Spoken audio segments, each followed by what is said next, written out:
Club के साथ मिलकर ये डिलीवर किया। अब मैं अनीश जी से रिक्वेस्ट करूँगा कि आपसे रूबरू हों, आपके जो प्रश्न है सेहत के बारे में उनके बारे में विस्तार से चर्चा करें। एक बहुत बढ़िया चीज़ इन्होंने आते ही कही कि ये जो मास्क पहन रखे हैं ये बीमारी का घर है, तो मैं कहूँगा कि पहले इसी से शुरू करें। बाकी धन्यवाद। Thank you very much sir. मैं सबसे पहले तो पूरे प्रेस क्लब को और प्रेस क्लब के जो हमारे इतने काबिल, इतने मिलनसार, सबकी बात सुनने वाले, सबकी बात सबको सुनाने वाले उस अध्यक्ष को थैंक यू बोलता हूँ, क्योंकि मैंने इन्होंने मुझसे रिक्वेस्ट की थी कि प्रेस क्लब के लिए हम क्या कर सकते हैं। मैंने इनसे रिक्वेस्ट की थी कि प्रेस क्लब ही सब कुछ कर सकता है, क्योंकि जब तक प्रेस क्लब और उसके मेंबर्स और उनके परिवारों को ही आयुर्वेद, नेचुरोपैथी, खाने पीने का नहीं पता होगा, तो वो भी क्या आगे अपना परिवार में पहले प्रैक्टिकल कर ले फिर समझ ले इसको। क्योंकि होता क्या है, जब इंसान बीमार पड़ता है, खड़े पैर उसको कोई तकलीफ आती है तो सीधा डॉक्टर की तरफ भागता है। और भारत में डॉक्टर मतलब MBBS। अब MBBS डॉक्टर होते हैं, एक डॉक्टर होता है BAMS, bachelor of Ayurvedic medical surgery, एक होता है डॉक्टर ऑफ होम्योपैथी के जिनको BHMS कहते हैं। एक्चुअल में जो MBBS डॉक्टर होते हैं उनकी डिग्री भी BMBS है, लेकिन वो लिखते MBBS है, तो आप सब लोग सोचते हैं शायद वो मास्टर डिग्री लेके बैठे हैं। नो, ये डॉक्टर और वो डॉक्टर सेम पढ़े लिखे हैं, उल्टा ये ज्यादा पढ़े लिखे हैं। क्यों? इन्होंने अनाटमी भी पढ़ी, फिजियोलॉजी भी पढ़ी, प्लस वेद ग्रंथ और आयुर्वेद की सुश्रुत चरक अलग से पढ़ी, जो कि उन्होंने नहीं पढ़ी। तो इनकी पढ़ाई उनके मुकाबले डबल है। लेकिन हिंदुस्तान के लोग उन्हीं को डॉक्टर मानते हैं। छोटे मोटे कोई नुस्खे, कोई तरीका, कोई आयुर्वेदिक की जड़ी बूटियां, कोई खाने पीने के परहेज से ही आपको ठीक रहना सिखा दें।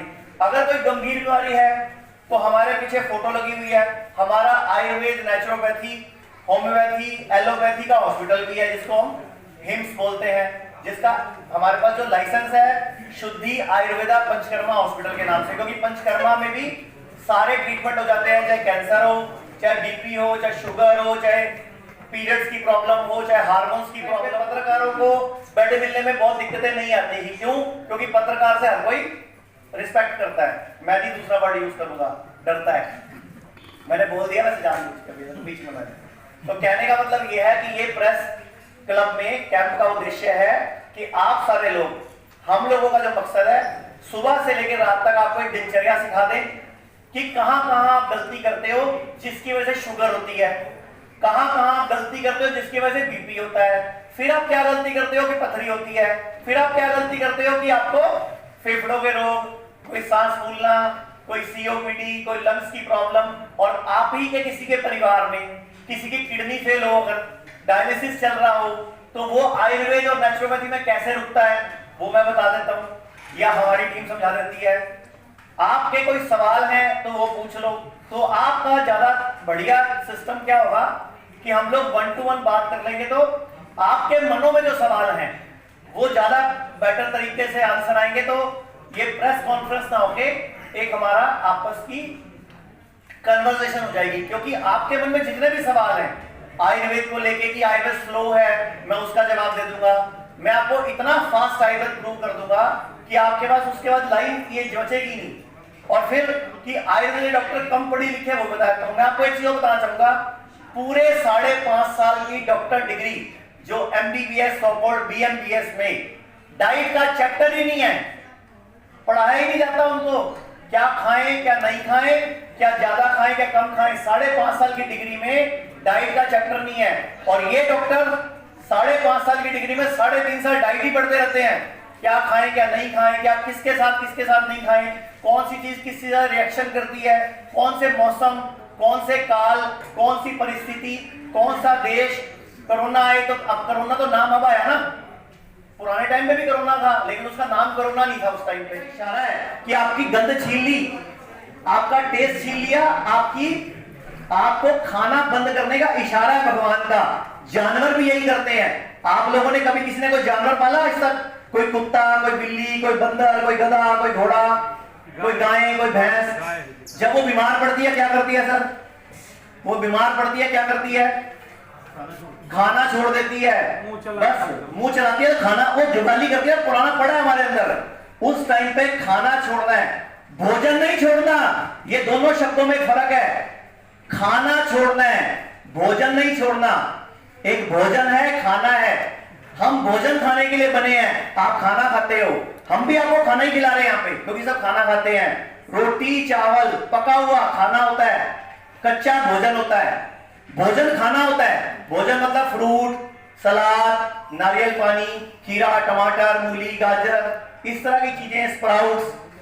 जो नेचुरल है वो खाना है, जो पक गया वो, जो नेचुरल है वो क्या खाना है? नहीं, अभी मैं बोल रहा हूं, फिर वो कोई मुझे रोक भी नहीं रहा। जो नेचुरल है वो भोजन है, भजन भजन भोजन, वो भोजन है। जो पक गया वो खाना है। तो 3 दिन खाना छोड़ना है, भोजन नहीं। दे रहा हूं आपको, एक डाइट चार्ट मिला सबको यहाँ पे? डाइट चार्ट नहीं लाए थे क्या? हेलो, खड़े होकर बताओ, खड़े होकर बताओ। हाँ, अभी खड़े होकर बताओ। शक्लें देखो भाई, दिए इन लोगों ने, किसको नहीं मिला भाई? तो चाय भी दो। अभी आप रास्ते में, आपकी कॉल लग रही है अभी, वो वहां काउंटर पे है। Hello Bhushan ji, Bhushan ji, diet chart नहीं दिया आपने? आपकी सैलरी 50% कट इस बार। अरे पत्रकारों से पंगे ले रहे हो, इधर आओ, दिखाओ पत्रकारों। नहीं, पत्रकारों से पंगे। भूषण जी क्या कर रहे हो? पहले आते बाल है नहीं, मेरे भी नहीं आते और बचे नहीं। सबसे पहले अगर आपका कोई सवाल है तो हम सवाल जवाब कर लेते हैं। तो मेरी एक रिक्वेस्ट है कि जो लोग बीच में खड़े हैं, अगर कोई तरीका हो सकता है तो पीछे मुझे कोई नजर नहीं आ रहा, तो या तो आप यहीं पे रवि, इनको बीच में 2 कुर्सियां दे दो भाई साहब को बैठने के लिए, तो सवाल जवाब कर लेते हैं, ज्यादा बढ़िया रहेगा।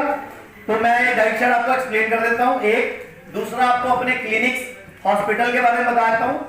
यहाँ के बाद भी हमने पत्रकारों के लिए, अगर आप या किसी आपके परिवार के मेंबर में किसी को कोई गंभीर बीमारी है तो हम उसकी भी पूरी मदद करने को तैयार हैं। हाँ जी, अब मुझे सब नजर आ रहे हैं। Thank you very much sir. जो क्रॉनिक डिजीजेस होती हैं या जो आप बीमारी का नाम बताओ सर। जैसे हाइपरटेंशन कहते हैं, ठीक है जी, या कोई हर्निया हो गया, या कोई चीजें हैं जो ठीक है जी, इलाज नहीं।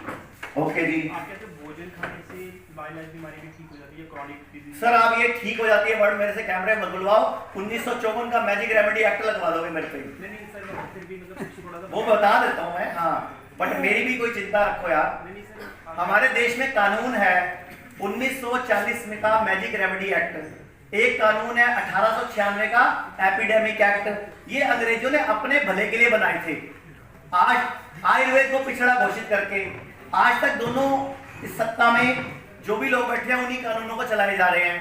तो आप लोगों से माध्यम से एक अपील है, अगर आप सच में इस देश से प्यार करते हो और इस देश की तरक्की चाहते हो, स्वदेशी से प्यार करते हो, तो हमारे साथ हमारी हेल्प किया करो। ये कानून चेंज होने चाहिए वक्त के साथ। जो आज मास्क का कानून है ये पेंडेमिक एक्ट है, ये 1896 का एपिडेमिक एक्ट है। बेसिकली ये कानून बनाया था अंग्रेजों ने आयुर्वेद को हराने के लिए। ये कानून भी साजिश के तहत लाया गया था। 1896 में भारत में प्लेग फैला था। उस टाइम पे हमारे भारत में प्लेग का संक्रमण बहुत ज्यादा नहीं था, वर्ल्ड में बहुत ज्यादा था।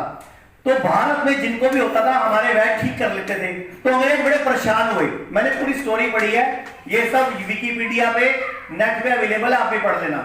ये जो बिल्ली रास्ता काट गई है ना, ये कहावत 1896 पहले कभी भारत में थी नहीं, ये उस टाइम ही आई थी, क्योंकि बिल्ली के बालों को पैरों में चुभने से प्लेग हो जाता था। तो लोगों ने बिल्ली को अवॉइड किया, तो कहावत बना दी उठा के, बिल्ली रास्ता काट की बाद में। ये तो हमारा महान देश है। हमारे कभी शास्त्रों में कहीं नहीं है बिल्ली रास्ता काट दे रास्ता रोक दो।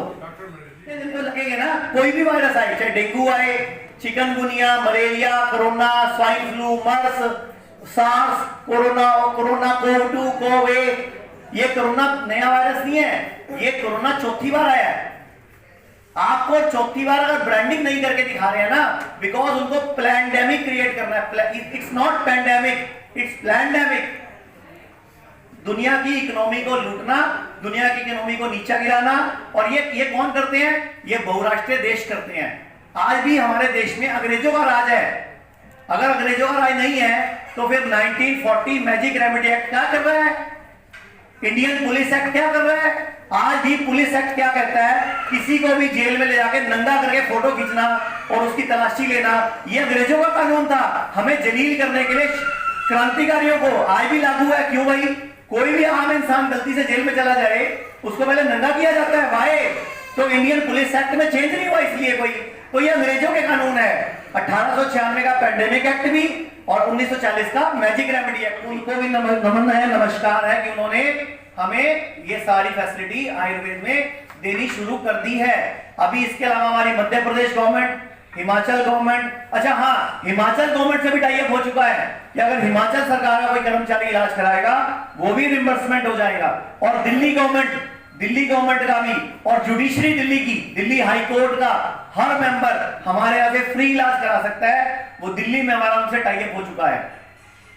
अब आपके तीनों सवालों का जवाब। 40-90 तो सर आजकल वैसे ही नॉर्मल आ जाता है, ठीक है, बट हम उसमें भी घबरा जाते हैं। हाँ, अगर सिम्टोमेटिकली आपको वो इशू कर रहा है तब आपको मेडिकेशन की जरूरत है, बट आपका लाइफस्टाइल डिजीज है तो अपने खाने पीने से फाइबर इनटेक बढ़ा के अपने आप ही कवर हो जाते हैं। इसी डाइट चार्ट से हो जाए। इसी डाइट चार्ट से मैं आपको बीपी, इसी डाइट चार्ट से शुगर, इसी डाइट चार्ट से हार्ट की प्रॉब्लम, इसी डाइट चार्ट से आपके जोड़ों का दर्द, इसी डाइट चार्ट से आपकी पीरियड्स की प्रॉब्लम, सेक्स की प्रॉब्लम, कोई सिर दर्द, कोई और प्रॉब्लम, इसी डाइट चार्ट में सब कुछ इलाज लिखा हुआ है। ही दिया है जो भी आप में किसी को जो भी कोई मेडिसिन तो सबको ही दिया ना, जो भी जिसने भी चेकअप कराया, ठीक है।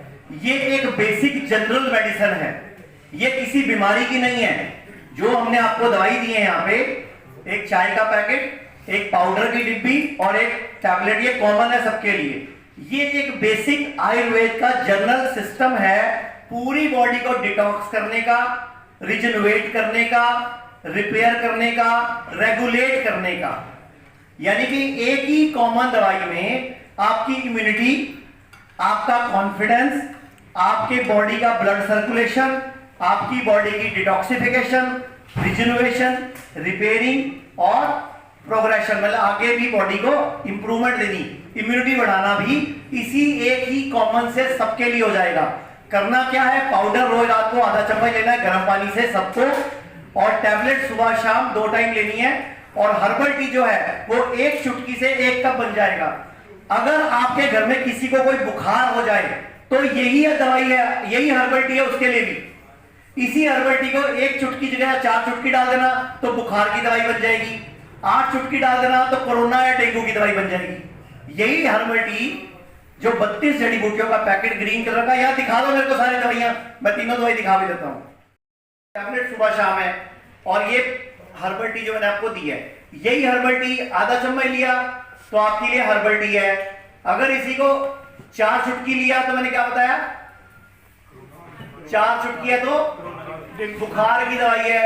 अगर इसकी 8 चुटकी ले ली तो कोरोना की, डेंगू की दवाई नहीं है। फिर अगर मैं दवाई बोलूंगा तो मेरे पे भी फिर आ जाएगा एक्ट। उसके लिए सॉल्यूशन है आयुर्वेद का, इम्यूनिटी बढ़ाने का, जैसे भारत सरकार कर रही है, ए आयुष दा काढ़ा सारे पियो। बाबा रामदेव की कॉलोनी भी यही है, ये मान लो, क्योंकि इसमें गिलोय, अश्वगंधा, सौंफ, तुलसी, लौंग, इलायची, बिनक्षा, सब कुछ इसी के अंदर है। आपके 3 सवाल थे सर, एक तो था कि आयुर्वेद कॉस्टली है, दूसरा सवाल था आयुर्वेद स्लो है, तीसरा सवाल क्या था, आयुर्वेद पॉपुलर क्यों नहीं है। सर ये टेस्ट के बिना आती नहीं मार्केट में बात, ये तीनों चीजें टेस्टेड है, नंबर छपा हुआ है, भारत सरकार की मोहर लगी हुई है।